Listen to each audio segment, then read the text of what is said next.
QuiaRadio.com, the world's greatest radio. That's radio the way it should be heard. And this is your girl, Quia Morgan Hill, on the Quia Morgan Hill Show. So I have special guest Akeem Brower on the line. And actually, I have a few in-studio guests as well. I have JR Jr. How you feeling? I'm good as always. Thanks for having me, Quia. Yes. And then we have some people that snuck up on us in the building. They was trying to bamboozle us, hoodwink. Norman and Greg, how y'all feeling today? We're good. Glad to be back.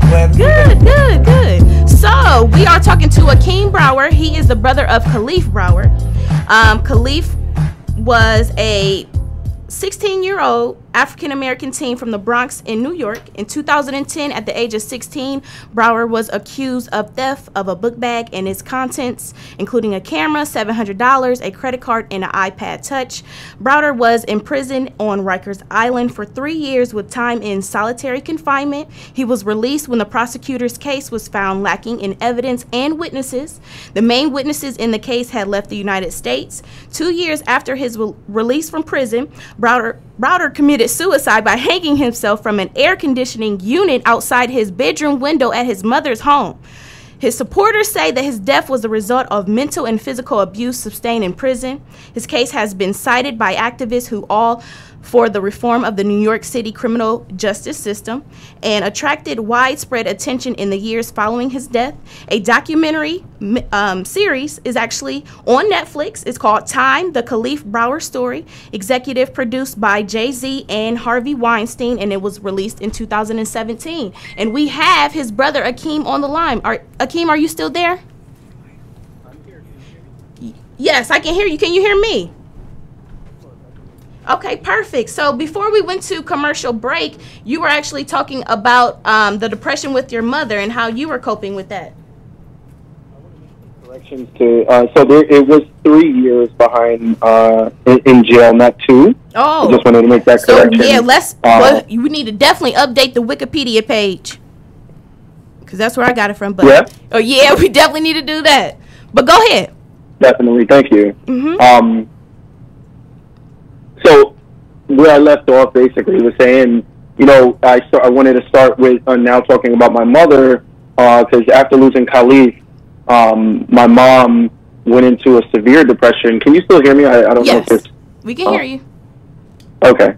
And so my mother went into a severe depression, but depression for us in the black and brown community is often seen as being strong. It's confused with being strong. Like my mom, you would constantly hear that she's a strong woman. That doesn't. I don't want to take away the fact that we are strong people, but that's not what we are when we're suffering. We're long sufferers, and so the strength isn't strength. It's just a trauma that actually happens to you physically, mentally, and emotionally, and spiritually as well. Now, after losing my mom, the depression that I suffered through and still do it's different than what happened with Khalif, because that's not the same kind of loss. I'm sorry, I'm hearing myself in the background. Oh, I'm sorry about that. I'm talking over myself. We can hear you loud and clear though. Yeah, but it's so loud that I can't hear my own. Is it better now? Yep, now it is. Okay. Okay. Can y'all hear me better? Yep, perfect. Okay, so yeah, the depression that I went through with my losing my mom, it's a loss. When you take a mother out of the community, you're out of a family, out of a community, but away from her kids before it's time. We didn't have time to plan or prepare or even want to think about this, let alone the fact of, like, she's gone, what do you do now? There's an extreme loss to a family. And so there's a ripple effect when you lock up and incarcerate a family member.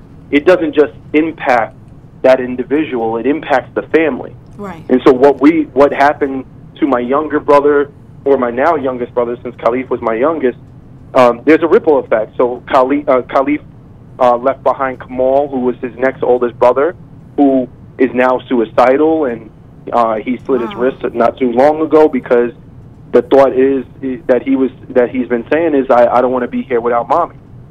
And so hearing that, it's already a warning sign. And then he slit his wrist, and then all the way onto the other end of the stick, my oldest brother Raheem, he also became severely depressed, and everyone in between as well. So there's a ripple effect that happens, and society, not just society, but the government really needs to take a harsh look at why are we doing wealth-based detention in the first place. Is this for punishment, or is it rehabilitation? And if it's rehabilitation, this has to change. It's been over a century and a half that we've been doing this kind of work as far as corrections, and that's the title that they hold in New York at least. And there's no corrective behavior happening. It's straight punishment. Right. But it's punishment to those that are innocent until proven guilty.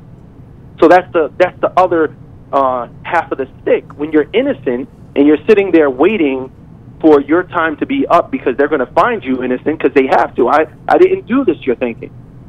And then to find out that you waited 3 years or more, or even one day is traumatizing to some people, especially what they did to Khalif, putting him through solitary confinement, neglecting him while he spent 18 months straight. Most men can't do 18 months straight. They can't, let alone do 2 weeks straight.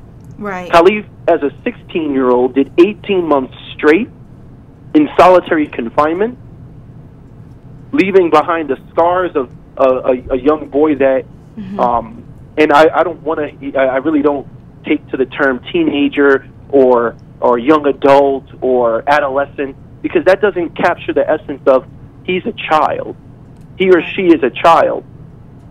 And so we can't overlook that kind of that definition of what a child is. What is a child? But are they allowed to be children in the black and brown community? I think not. Yeah, it seems like they can't. Mr. Brother, not to cut you off, I just got to know. You said he was 16. At 16, what prison did they put him into? Rikers. So there's So there's a difference between prison and jail. Jail and prison, we use these terms simultaneously. He was in jail. He was on Rikers Island. That's a holding facility for people that are innocent until proven guilty.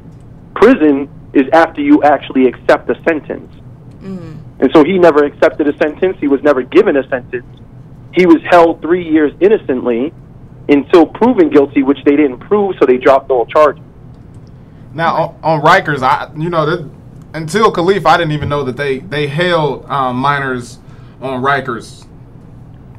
Yeah, so they actually, the way they term things, so they've always held minors or adolescents or teenagers or youth on Rikers Island. They've always held, because actually in the story that we put together with Jay-Z, I had to put in my story, because as we're compiling this, and please don't, I'd like to get it to the masses to understand, Jay-Z did not tell my brother's story.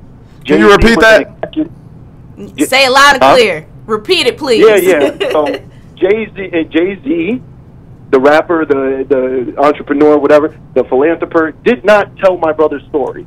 Let's not get it twisted. He's an executive producer. That means he put up the most amount of money so that the show can be produced, which is something that we're really grateful for. But it's gotta be told that no, this man did not know Khalif except for the 2 weeks when Khalif came home and he got to meet him and took a picture with him and talked about him. But no, we the family told the story, and that's what we all have to do. We can't let people, whether black or white, come into our family, tell our stories just because they're celebrities, which gets the word out, which we're grateful for. But then don't turn the story around and make it all about yourself. Give represent family and let us take it from there. You already have celebrity. You already have your celebrity status. Right. We don't need celebrity status. We need our voices heard, which you did. Thank you for giving our story a voice. Now let us use that stage and step aside. Okay. Well, let me ask you this, Akeem. Yeah. Did you really believe Khalif when he first came out and said he experienced all of this in Rikers? Or did it take for you to actually see the video footage of what he went through for you to realize that it was really real?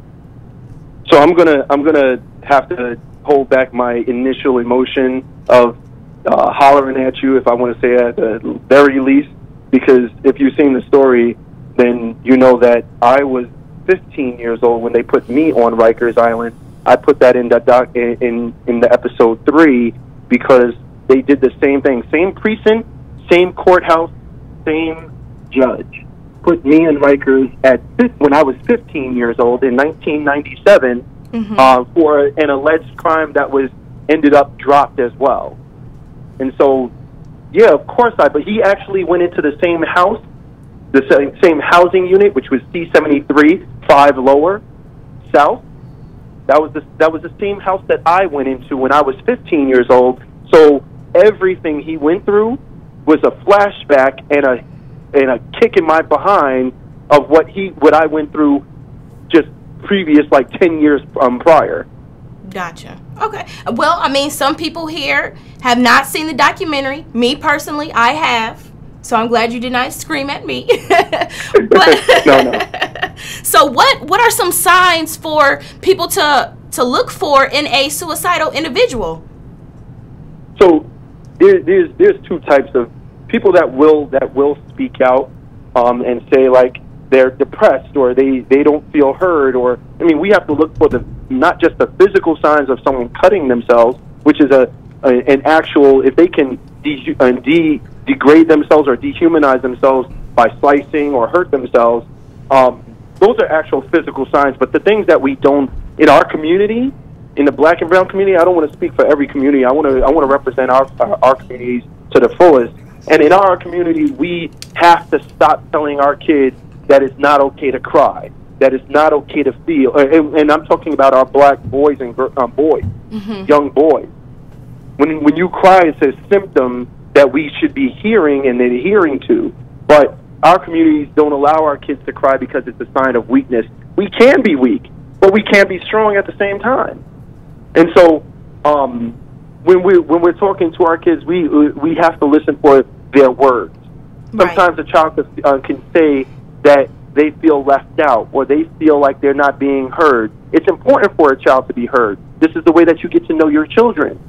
This is a way to get for you to get to know what your children like, don't like, and what they're feeling and going through. All the things that happen with communication. And so I would encourage communication. And so with the Khalif Browder Foundation, I've actually, because I started the Khalif Browder Foundation as a representation of Khalif and as a manifestation of his physical sacrifice. And so the Khalif Browder Foundation, I started these social emotional learning games. Okay. One of them is called Know Your Rights. It's like a board game in which we're pushing in the schools so that kids who go through trauma every day in our communities, or even kids that get witness violence like shootings in their schools, they would be able to feel where the game helps promote a safe environment where you can open up and talk.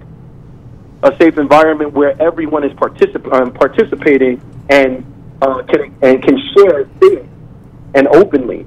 So we start off with small questions and lead up into it, but it's a board game, but it's a mental health game.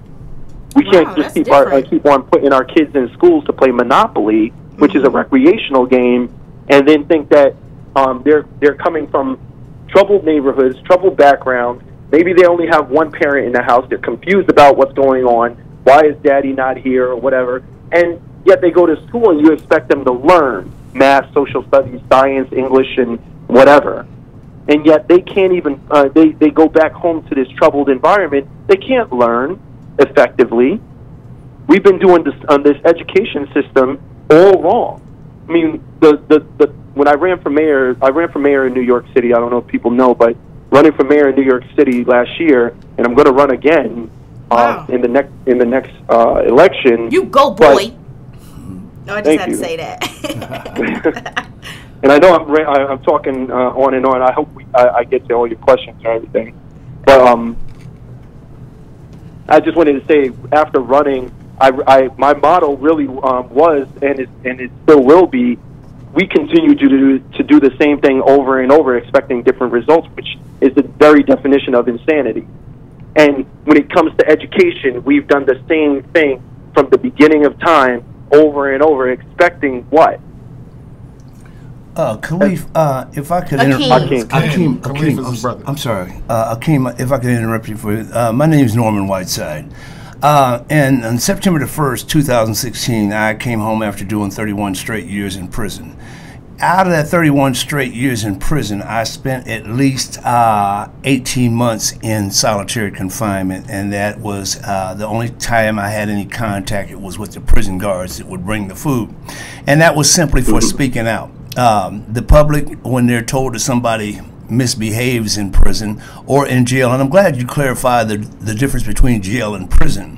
One of the things that I've noticed in all of the and most of the suicide cases that I saw in prison, one of the telltale signs that the brothers or the sisters, they would start giving their things away. When they started giving all their stuff away, that was an immediate response, and they started listening to going to church, spending time in church, doing a lot of wailing and crying, and coming back from the church services, and then giving more and more stuff away. Immediately, when someone saw somebody going to church who routinely would not go to church and was starting to give their stuff away, then they would try to catch them and put them in Ohio, what they call the residential treatment unit, which is for people who had mental issues. In some case, a man might be with his woman for about 6 or 7 years, and then she won't talk to him for about 3 or 4 years. That's okay. The moment he gets the divorce papers, he goes to the top of range 3, jumps over the range, and hits his head first. What you were saying about a voice, when they believed that no one was listening to them, the only thing left, because it's one of those things like Socrates even said that death is the cure for the disease of life, because Socrates looked at life as a disease, and in some of the people, really, yes. So you think death is better than actually living here on Earth? No. I know what I was saying. Is and you look at the some of the works of Socrates. One of the things that Socrates says that death was the cure, as life is the disease. And there are a lot of people who, when people just stop listening to them, when they feel that there's nothing else to do, when life becomes, when you just stop living and start existing, that thing starts it's the prelude and the recipe for suicidal. Wow, that was deep, Norman. Okay, look at you. It really speaks volumes to what happens in solitary confinement, which is the desensitization of all your senses. And so you can't feel the same way after being in solitary confinement past 72 hours. You can't taste the same way after being in solitary confinement for the same amount of hours. So it starts to take away your senses, and your body does not know how to function when losing senses. And so you start to have delusional effects. You start to hypothesize on seeing things differently, and you have to make that, your body has to make up some kind of way to sensitize itself. And so Khalif, he would exhibit this through putting bottles on top of his cell window, like his shampoo bottles, his hair bottles, and put it on top of the windowsill and talk to them, because just the need to want to talk, where you have your senses being activated, your hearing, your speaking, and so those kind of senses taken away from you, when you come back home, your senses are eradicated. Well, excuse me. In my case, it was ants. There were ants. There were ants in the cell. And so what happened is that I found myself, after reading the chapter in Proverbs where Solomon said, "Consider the ant and consider its ways and be wise." I actually made friends with the ants. And then one day, I took some of the apple. That's weird. I took some of the apple jelly, and I wrote the word Jesus on the wall with apple jelly to see what would happen.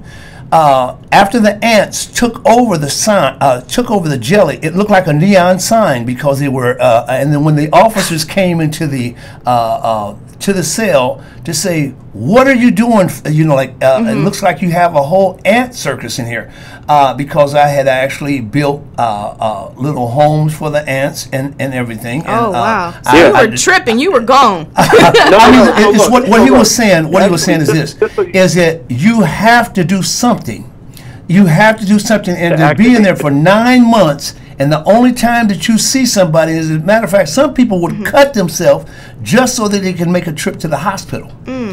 So what were you going to say, So Akeem? look, yeah, so we can sit here. I think it's important as we go through these conversations that we one, give time appropriated to actually go through these different and stories or examples or experiences or testimonies. But as a black people, we also know that we could sit there and complain and talk about things forever because True. we went through everything. Absolutely. So I wouldn't want to waste anyone's time with only testimonies. But no, I want to encourage and empower people with solutions.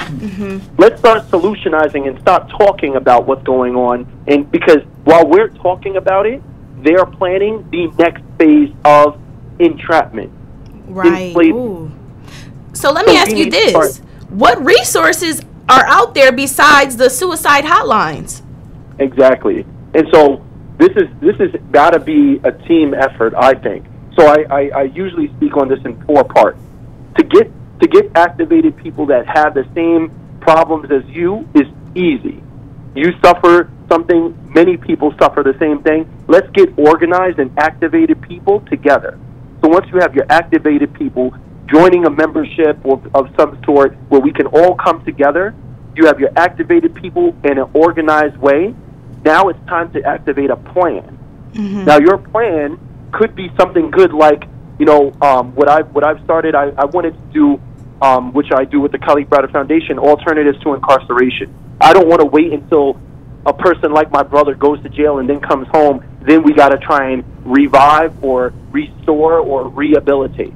No, I want to prevent, preclude, and predetermine their future without having them go into the incarcerated state. And so we have to put in preventions, in my opinion, to stop this from happening so that we don't feed into the system. And so that's the plan for us. I started as a reentry to society program, but I felt that that's not tackling everything. I wasn't able to help my brother before getting in, so why should I not focus on the pre instead of the after? So doing the preventative work, that's my plan. However, here's the most important part. You can have the activated people, the organization, and the plan, and yet all of it would still go to crap. Excuse my language if that's bad, but it would still go to garbage if you don't have the finances. The important part of the puzzle is to understand that finances rule everything. We dump our money into white-owned businesses, into corporations that actually keep our people down, and yet don't give the money to the appropriated places that'll keep your kids in your communities, and that's in every aspect of the way in your community. Meaning, NRA is a well-funded organization. It actually gets funded $350 million a year, and yet $82 million of its dollars are through donations. Now, it behooves me that I'm doing preventative work, and yet my community either it's not getting out, and I can't say that because a lot of people, I mean, majority of the world already probably knows of Khalif Browder. However, the finances that come into stopping this with the preventative work that we're doing so that we can reclaim our communities. If a company like NRA can get $80 million off donations, and yet this is a yearly thing ever since 2002, $80 million a year. Just imagine how much black-owned businesses would get. Well, I currently work with the William Brady Charitable Organization, and one of the things that we focus on right now, they have 10 houses that house homeless people who have mental health issues, and out of at least 40%, I would be safe to say, have those suicidal tendencies that otherwise, if it weren't for the efforts of the William Brady organization. Also, I'm the CEO, president of the Universal Support Network, and what we do is the thing that he is now speaking about. We're working with the Ohio Department of Rehabilitation and Correction through Gary Moore, and then the parole officials, all of the people who are dealing with this same substance right here, to come up not only with the answers, because maybe we need to bring Akeem to Ohio. brother, I don't want to cut you off, and because I do want to focus. However, just because I know this is a limited time, I don't know how long we have left, but I do want to focus on there's more than one preventative. There's more than one alternative too. So. But I want to talk about alternatives to suicide, because, as you know, Khalif committed suicide on June 6th. Right. That is actually Suicide Awareness Day. Wow. And so if we don't realize also these dates mean a lot of things to not just my family, but definitely to myself and my family, meaning June 6th being Suicide Awareness Day, I had to pump a lot of awareness into society. But May 25th was the day that Khalif was born. May 25th happened to be this year, May 25th, that Harvey Weinstein, one of the executive producers who put a big amount of money towards the making of my brother's show, Harvey Weinstein, on May 25th, the same day my brother was born, decided to bail, got the $1 million bail, and bailed out, never did a day in jail. However, he has severe charges against him. So I bring that up because we can't look towards them, and I don't mean to single out every white person, but Muhammad Ali said it best. If there's 5,000 snakes coming your way, you know 4,000 of them have ill intent to bite you because they are venomous snakes. You don't know the difference between which ones are venomous and not. So there's 1,000 that's not going to bite you, and they're willing to protect you, and those snakes are your helpers. However, you got to close your door to all of them, because you don't know which one of those 4,000 or the 1,000 are going to protect you, and the 4,000 is not. So I say that because he was damn sure right when he said we have to actually start supporting ourselves. When we come up with alternatives to incarceration or alternatives to suicide, why don't we start with our community? The Jewish community does it. The Asian community does it. We can do it too. The Amish community does it. So let's talk about alternatives that we can do in our community and make neighborhoods our neighborhood, and stop giving it away. Wow, that is so deep. So the way that we do that, we have to change laws. We have to make sure our kids, when we say that this law is illegal, or when the government says, which is not our people in government, but when the government says this is illegal, we got to see who they mean who this is implicitly biased against. This is usually when they have drug laws. This is usually against our community. So when you say it's illegal, you're basically saying your black community is the only one that's going to be impacted or affected by it. So it's illegal for you. But when it comes to our communities, we have programs for them. Okay. So opioid abuse has the hugest amount of programs for them. But we're not the ones prevalent in these programs. So we need our own programs. We need our own alternatives to incarceration and our own alternatives for our kids. Very true. I totally agree with you on there. You had a great point there. So one last question before we have to go, Akeem. What advice would you give to grieving people? First, as a family member and as a person that's been grieving ever since 1997 because of what they did to me, I got to say, one, we need to start listening and being empathetic to our own family and to our neighbors that look just like us and live in the same community as us, even if they're not. Whether they're poor or in your community, we are all impacted the same way. Doesn't matter what your skin complexion is, because we are just human beings. The only difference is male or woman, or male or female. And so we have to start listening and opening our ears. Everyone, I think we put out that strangers, beware of strangers. That's just a way to keep our communities apart. We have to realize the divide and conquer in our neighborhood, so that we can overcome these fears that's really just premeditated, and overcome them by using communication. If I know what my neighbor, who my next door neighbor is, I no longer have to fear them, unless there's a valid reason to. But at least I communicated with them. So I would say we need to talk more. We need to empathize more, and we need to sympathize with each other. Wow. Hey, that touched me right there. Thank you. Thank you so much. Can people actually reach out to you for advice? Absolutely. Just the same way that you found me. I'm not hard to find. I put it out there totally. We can be reached at the KhalifBrowderFoundation.com. You can also reach me on any of my social media pages where we have Khalif Browder Way on Facebook. We have Khalif Browder Way. That's the name of the street that I changed the street name. I got the street name changed to my mom, where my mom and Khalif and my family grew up, to Khalif Browder Way. So you can look us up with using those words, Khalif Browder Way. That's the name of the street. Or you can find me on any of social media platforms with my name. Great, great. And I think we need to bring you to Ohio. You got a lot of great points there. You and Norman would definitely click it off and help the community, especially the black community. So. I hope you keep doing what you're doing, brother. Thank you. Thank you. No it's all problem. about action and no more talk. And talking it's just a lip service. We need action. Absolutely. I totally agree. Well, thank you so much for calling in. We Thank you, definitely everyone. appreciate you so much. Thank you. Thank you. Have a good night. You too. All right, y'all. That was Akeem calling all the way in from New York.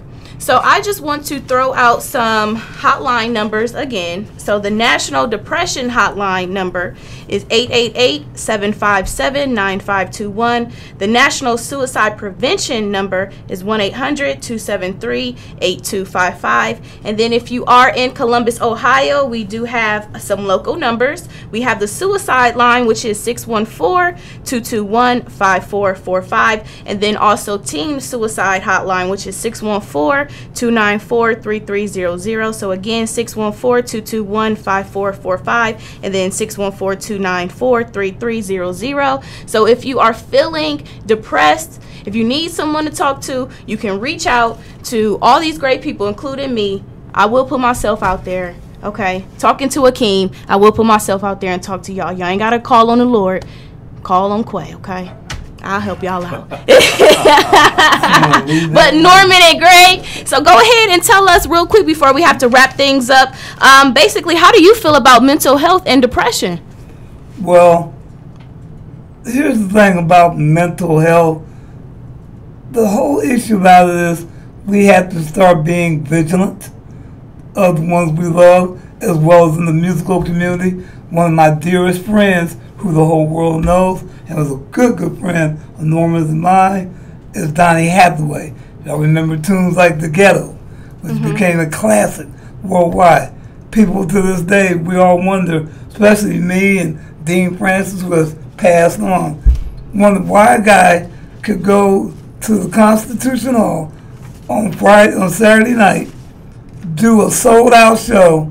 We go back to the hotel. 25 minutes later, we hear the front desk scream and come down, and Donnie is laying on the sidewalk like a pancake. Oh, we wow. talked to his daughter, Leela Hathaway, who y'all all well know. She's like a little niece to me. She said Dad was depressed. Why was that? Because despite all the success. Go ahead. We got a couple seconds. Come on, hurry up. Let me say this. A lot of times, the DSM. Okay, we gotta go, y'all. So motivation of the day is life is a mirror, and we'll reflect back to the thinker what he thinks into it. All right, I will see y'all later.